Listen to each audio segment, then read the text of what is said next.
আয়াত ২৫ قال رب اشرح لي صدري অনুবাদ মূসা বললেন, হে আমার রব, আমার বক্ষ সম্প্রসারিত করে দিন।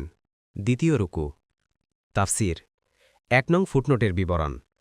মূসা আলাইহিসসালাম যখন আল্লাহর কালাম লাভের গৌরব অর্জন করলেন এবং নবুয়ত রেসালাতের দায়িত্ব লাভ করলেন, তখন তিনি নিজ সত্তা ও শক্তির উপর ভরসা ত্যাগ করে স্বয়ং আল্লাহ তাআলারই দ্বারস্থ হলেন, কারণ তারই সাহায্যে এই মহান পদের দায়িত্ব পালন করা সম্ভবপর। এ কাজে যেসব বিপদ আপদ ও বাধা বিপত্তির সম্মুখীন হওয়া অনিবার্য, সেগুলো হেসেমুখে বরণ করার মনোবলও আল্লাহ তাআলার পক্ষ থেকেই পাওয়া যেতে পারে।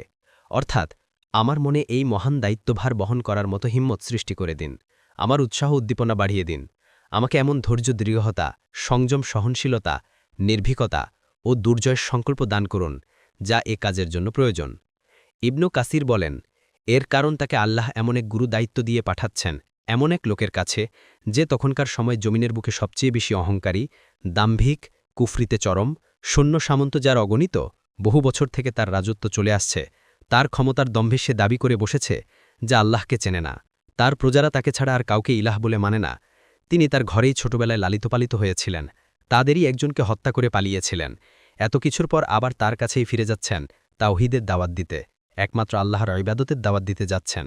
সুতরাং তার তো প্রচুর দোয়া করা প্রয়োজন। ইবনু কাসির বলেন, তাই তিনি আল্লাহর দরবারে ৫টি বিষয়ে দোয়া করলেন, যার বর্ণনা সামনে আসছে। ২ নম্বর ফুটনোটের বিবরণ। প্রথম দোয়া, হে আমার রব, আমার বক্ষ ঈমান ও নবুয়ত দিয়ে প্রশস্ত ও আলোকিত করে দিন। কুরতুবী অন্য আয়াতে বলেছেন, এবং আমার বক্ষ সংকুচিত হয়ে পড়ছে। সূরা আশ-শুআরা ১৩। এভাবেই তিনি তার অপারগতা ও প্রার্থনা প্রকাশ করলেন।